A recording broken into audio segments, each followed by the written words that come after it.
He knocked 3 times. Nobody answered. The porch light stayed off, even though he could see the shadow of someone standing just behind the curtain, watching him, waiting for him to give up and walk away. 15 years later, that same family would drive 3 hours, dressed in their best clothes, just to stand in a lobby and ask the receptionist if Mr. Marcus Coleman had a few minutes to see them. 15 years. That is how long it took for the people who once refused to open a door to start begging for one to be opened for them. By the time this story ends, you will understand exactly why. This is not a story about a lucky break. It is a story about a man who was told, in the coldest way a family can tell someone, that he no longer belonged. No inheritance, no couch to sleep on, no phone call returned, just a locked door and a silence that lasted for years. What his family did not understand, what none of them could have predicted, was that the same hunger that made him unwanted in their eyes was about to build something none of them could ignore. Stay with us to the end, because the day this family finally found him again did not go the way any of them expected. Picture a man standing on a front porch he used to call home, holding one duffel bag with everything he owns folded inside it. His knuckles are still red from knocking. Behind that door are people who share his last name, his blood, his childhood memories, and none of it matters anymore. He waits. A full minute. He can hear footsteps crossing the floor inside, and then nothing. The light does not turn on. The door does not open. Somewhere in that silence, a decision gets made that will define the next 15 years of his life, though he does not know it yet. 3 questions will carry us through everything that follows. Why did a family that once called him their pride turn him away the moment he needed them most? What did he build in the years nobody back home was watching? And what happens the day he finally stands in front of them again, not as the man they remember, but as someone none of them recognize? Keep those 3 questions in mind, because every answer arrives exactly when you least expect it, and the last one will change how you see this entire family. Marcus Coleman grew up in a modest house on the edge of a small Ohio town, the middle child of 3, raised by parents who worked hard and believed appearances mattered almost as much as character. His father, Robert, drove a delivery route for 30 years. His mother, Diane, kept the household running on a schedule so tight it left no room for softness. But the real gravity in the Coleman family did not come from Robert and Diane. It came from Robert's older brother, Earl, a man who had built a modest trucking company into a regional logistics business, and who quietly funded more of the family's comfort than anyone liked to admit out loud. Earl Coleman was generous in the way powerful men in families often are. Generous with strings attached that nobody dared name. He paid for a roof repair here, a tuition gap there, and in return, his opinion carried more weight at Sunday dinner than anyone else's. When Marcus was 16, Earl let him work summers loading trucks at the yard. Marcus had a gift nobody expected from a teenager, an easy way with numbers, with routes, with figuring out how to move more freight in less time. Earl noticed. He also dismissed it. "He's a good hand," Earl told Robert once, within earshot of Marcus. "But a hand is all he'll ever be." That line followed Marcus quietly for years, the way certain sentences do, sitting under the surface of every family gathering. He did not resent his uncle for it, not at first. He simply worked harder to prove it wrong. After high school, while his older sister Renee went to a state college on money Earl arranged, and his younger brother Terrence coasted through community college with no real plan, Marcus took what he had learned in that trucking yard and built something of his own. By 26, he had started a small regional delivery service, 3 vans and a laptop, running routes that bigger companies considered too small to bother with. For a few years, it actually worked. Marcus made enough to help his parents with bills more than once. Enough that Robert started introducing him at church as "my son with the business," a phrase that used to make Marcus's chest swell with something like pride. Diane kept a folded newspaper clipping about his company in a kitchen drawer, a small write-up in the local paper that she showed to anyone who would look. For a brief window, Marcus Coleman was not the middle child anyone overlooked. He was the family's quiet proof that hard work paid off. And nobody enjoyed saying that more than the people who had barely lifted a finger to help him get there. But businesses that grow too fast on too little cushion tend to break in ways their owners cannot see coming. A single large client, one that made up nearly half of Marcus's revenue, folded without warning, taking a signed contract and 3 months of unpaid invoices down with it. Marcus had already leased 2 more vans in anticipation of that client's growth. Within 4 months, what had looked like a success story at Sunday dinner had turned into missed payments, a maxed line of credit, and a business that could not make payroll for its 2 part-time employees. Marcus did the only thing that seemed reasonable to a man, raised to believe family shows up when it matters. He asked for help. He went to his uncle first, not because Earl was warm, but because Earl was the one person in the family who had ever taken his ambition seriously. He asked for a short-term loan, enough to cover payroll and buy 3 months of breathing room while he renegotiated with creditors. Earl listened, nodded along the way men do when they have already made up their mind, and then said the words that would end up defining the next 15 years of both their lives. "I didn't build what I built by rescuing people who overreached. You wanted to run your own show. Now you get to run the consequences too." Marcus went to his parents next, and this is where the story stops being about one hard conversation and becomes something closer to a slow, deliberate closing of ranks. Robert would not go against his brother, not after 30 years of quiet financial dependence on him. Liane cried, actually cried, but did not offer the guest room, did not offer to ask Earl again, did not offer anything beyond sympathy that cost her nothing. Renee, married into a family with its own money, stayed carefully neutral, the kind of neutral that protects a person's own comfort more than anyone else's. Terrence, 24 and still living at home rent-free, simply avoided the conversation altogether. By the time Marcus lost the business entirely, sold what equipment he could, and gave up the small apartment he had been renting near the yard, he had already learned the shape of his family's loyalty. It was conditional, and the condition was success.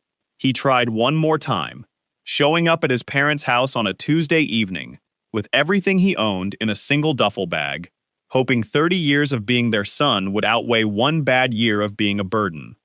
That is the moment we open this story with. That is the porch. That is the door that never opened. What Marcus did not know yet was that walking away from that house would be the last time in 15 years he set foot in that town. The night Marcus walked away from that porch, he did not have a plan.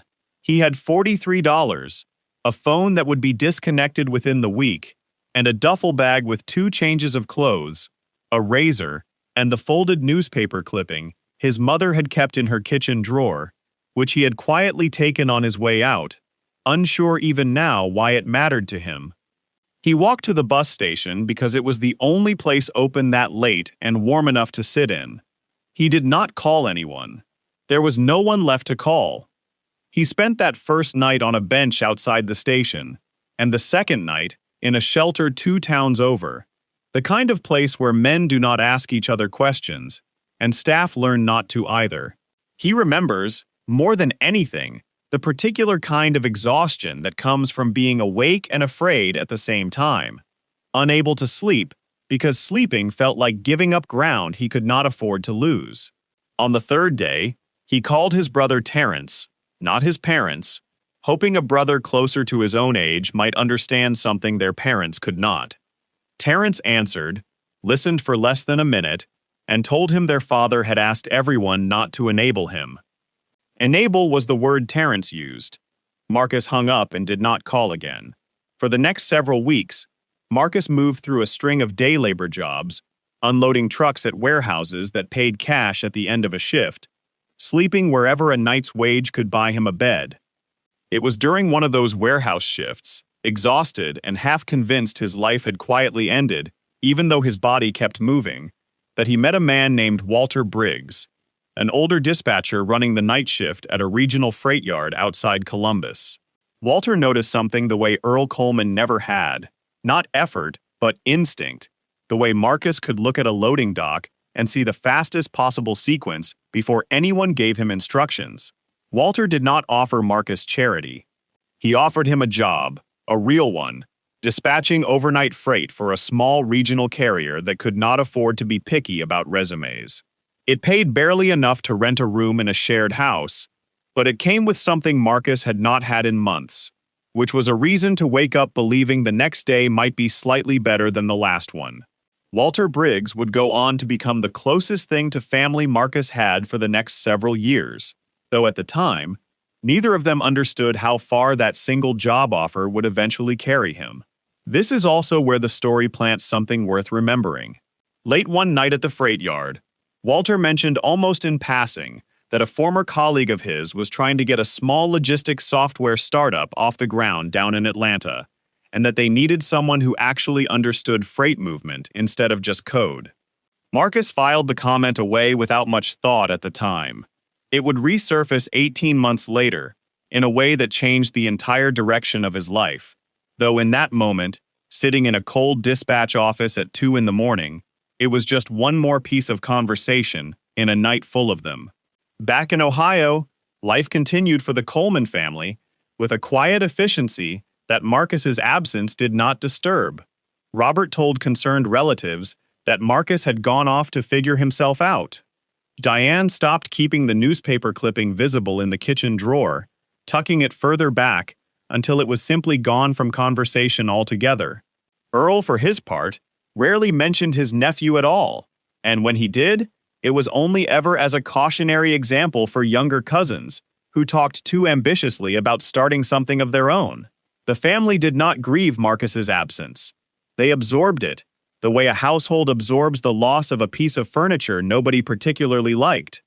2 years after that night on the porch, Marcus took the freight yard connection Walter Briggs had mentioned and moved to Atlanta on nothing but a bus ticket and a phone number. The logistics software startup was small, underfunded, and run by 2 engineers who understood code far better than they understood how freight actually moved through a warehouse. Marcus walked in not as an investor or an owner, but as the one person in the room who had loaded trucks with his own hands and understood exactly where their software's assumptions broke down in the real world. Within 6 months, he was not just an employee. He was, in every way that mattered, the person keeping the company's product connected to reality. We will end this section on the same note the whole story keeps circling back to. Somewhere in Ohio, a family had already closed the book on Marcus Coleman, certain they knew how his story ended.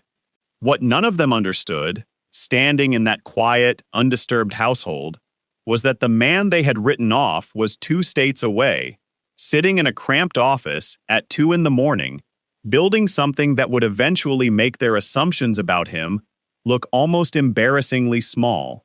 The startup Marcus joined in Atlanta was called Rootworks, and for its first year, it barely resembled a company at all. 3 desks in a rented office above a print shop, a product that crashed more often than it worked, and 2 founders who trusted Marcus's instincts more than they trusted their own. Marcus took no salary for the first 4 months, living instead on savings so thin they could be counted in single dollars. But for the first time since that night on the porch, he was building something instead of simply surviving it. The first real win came almost by accident. A mid-sized regional grocery distributor, frustrated with a competitor's software, agreed to a trial run of Rootworks' routing system, largely because Marcus personally walked their warehouse floor for 2 full days, mapping every inefficiency by hand before writing a single line of specification. The trial cut their delivery times by nearly 20%. That single contract did not make the company rich, but it made it real, and more importantly, it made buyers in the regional freight world start saying Marcus Coleman's name in rooms he was not even in. Success rarely arrives in a straight line, and Marcus's did not either. 18 months in, Rootworks nearly collapsed when a larger competitor undercut their pricing to steal their 2 biggest clients within the same quarter. For 3 weeks, Marcus genuinely believed He was about to watch a second business die under him, and the fear that came with that felt disturbingly familiar. It was Walter Briggs, still working freight dispatch back in Ohio, who talked him through those weeks by phone most nights, reminding him that the difference this time was that Marcus was not carrying the collapse alone. That distinction, having people who stayed on the phone at midnight instead of letting it ring, mattered more than Marcus could put into words at the time. Routeworks survived that scare by pivoting towards smaller regional carriers who could not afford the bigger competitors' enterprise pricing, a market the larger company had no interest in serving well. It turned out to be the better market all along. Over the next 3 years, Marcus moved from operations lead to partner to, eventually, majority owner, buying out one of the original founders who wanted to move on to something else entirely. By his mid-30s, Marcus Coleman owned a controlling stake in a logistics technology company serving freight carriers across 6 states, a fact that existed nowhere near his family's awareness, because he had made no effort to tell them, and they had made no effort to ask. During these years, Marcus rebuilt something else alongside the business, a version of family built from people who had chosen to stay, rather than people who were simply born into the role. Walter Briggs became something between a mentor and a father figure, visiting Atlanta twice a year, long after Marcus no longer needed his help professionally. A woman named Angela Price, who ran operations at one of Routeworks' earliest client companies, became first a professional ally, and then, slowly, someone Marcus trusted with more than business decisions. None of these relationships came from blood. All of them came from people who showed up consistently, in ordinary, unglamorous ways, which Marcus had learned by then mattered infinitely more than shared last names. Back in Ohio, life had not stood still either, though it had moved in a direction the family did not advertise. Earl Coleman's trucking company, once the unquestioned center of the family's financial gravity, began losing ground as larger national carriers modernized with exactly the kind of routing technology Routeworks specialized in. Earl, stubborn about updating a business model that had worked for 30 years, dismissed the new competition the same way he had once dismissed his nephew's talent, as something beneath serious consideration. Robert, still working his delivery route well past retirement age, quietly worried about a brother whose business was tightening every year while insisting nothing was wrong. By the time Marcus turned 40, Routeworks had grown into a company with contracts across 9 states and a reputation, in the tightly connected world of regional freight logistics, as the operation to watch. It was around this time that his path crossed his family's world again, though neither side realized it at first. Routeworks began fielding requests to expand routing coverage into new regions, including a stretch of Ohio and western Pennsylvania, where a struggling regional carrier called Coleman Freight Lines, Earl's company, was hemorrhaging contracts to more efficient competitors. Marcus saw the name on an intake report before anyone flagged the coincidence to him directly, and for a long moment, he simply sat with it, saying nothing to anyone. He did not reach out, he did not gloat, and he did not intervene. He let the business world run its natural course, the same course that had shown no mercy to him 15 years earlier when his own small company folded. What he did do, quietly and without announcement, was begin keeping closer track of news from his hometown than he had allowed himself in years, watching from a distance as a business built on the same certainty that had once dismissed him began slowly losing its footing to the very kind of efficiency he had spent his career building.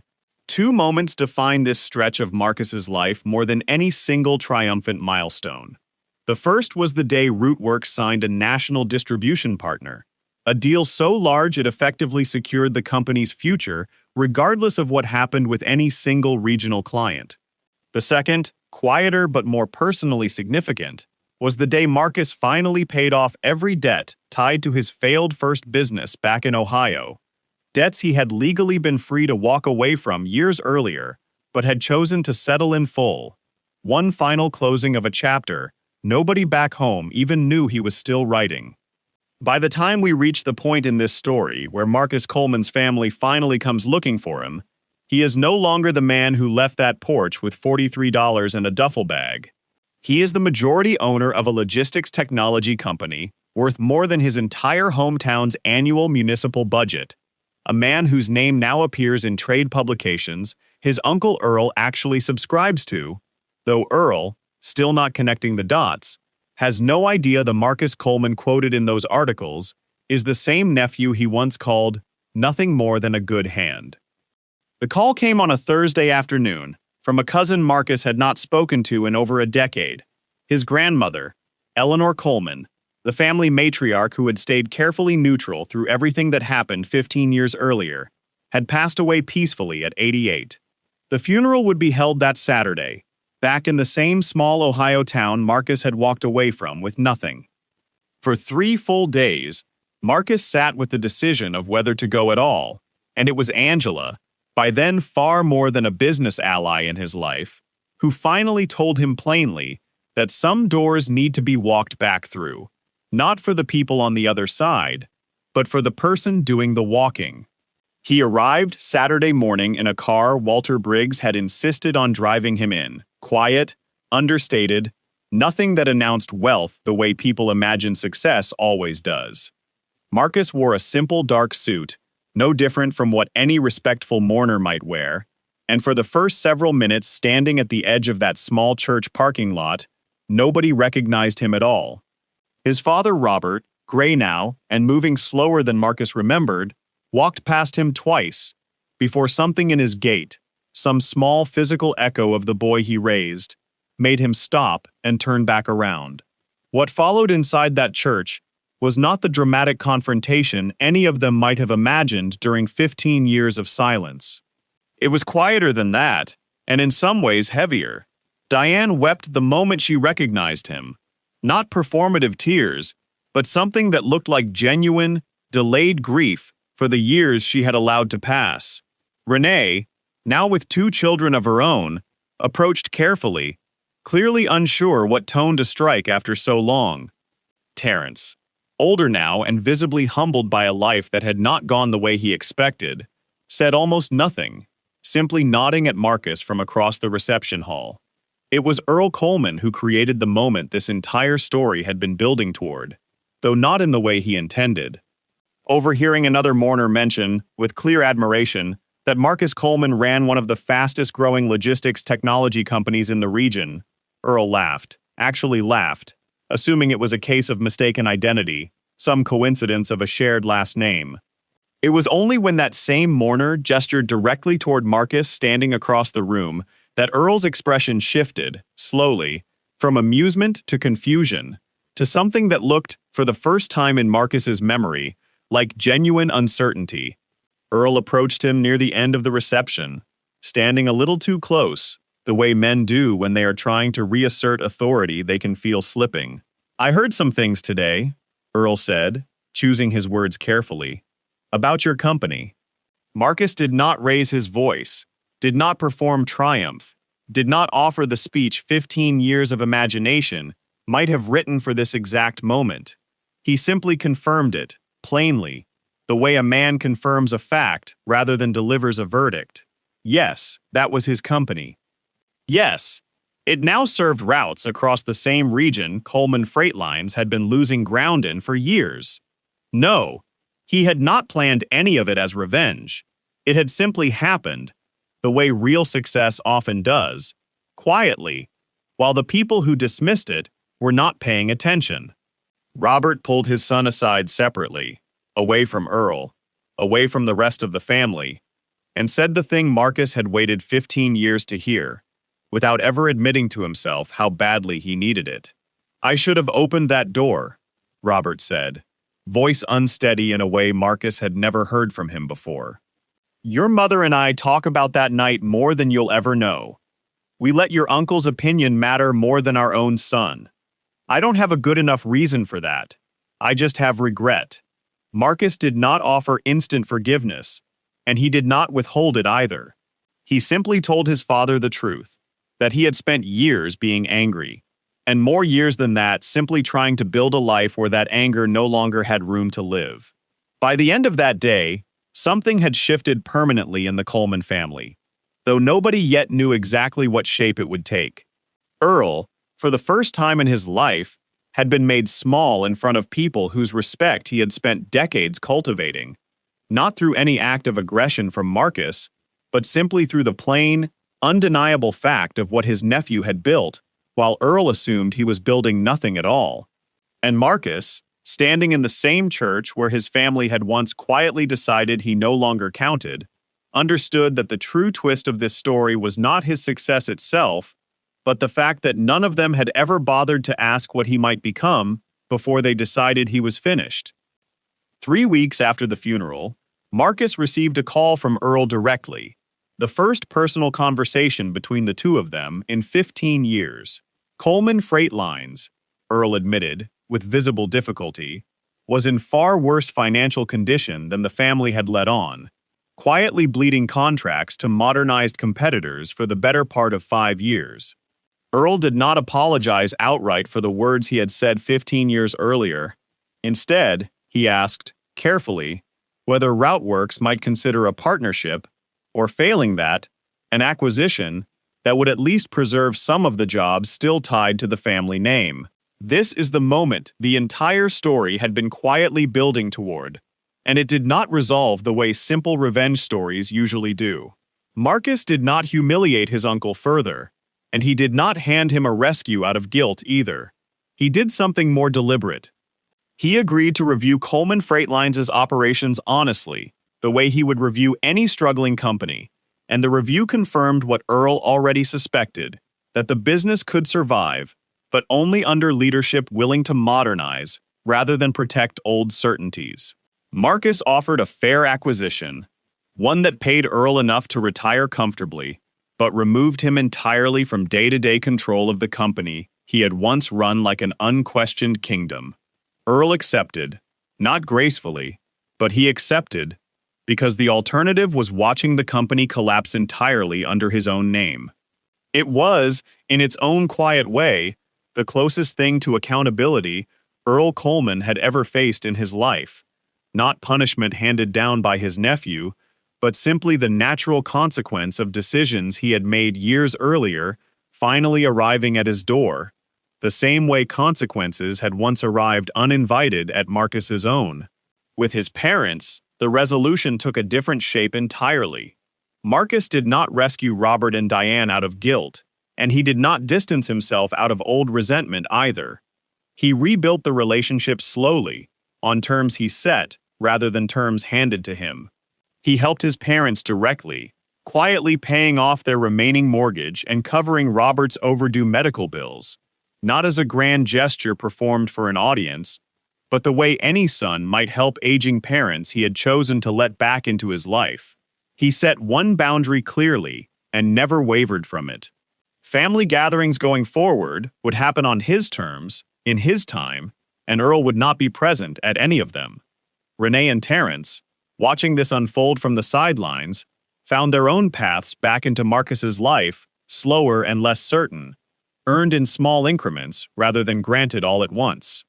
Renee, who had stayed carefully neutral 15 years earlier, apologized honestly for the first time, admitting that neutrality had been its own kind of abandonment.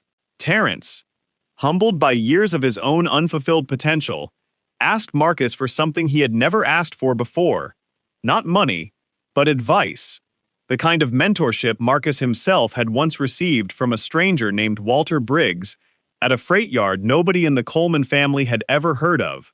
The final twist of this story is not that Marcus got rich, and it is not that his family came crawling back exactly as revenge fantasies often promise. The real twist is quieter and, in its own way, harder to sit with. Marcus Coleman never became the man who needed his family's approval again.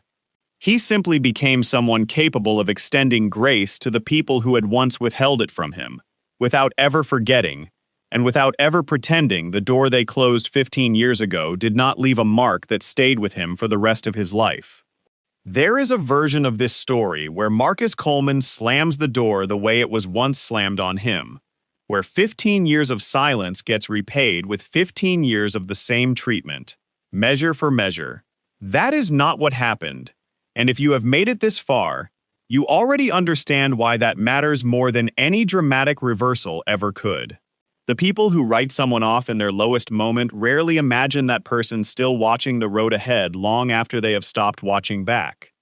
Marcus Coleman never asked to become anyone's biggest surprise. He simply refused to stop building a life after the people who were supposed to believe in him decided he was finished.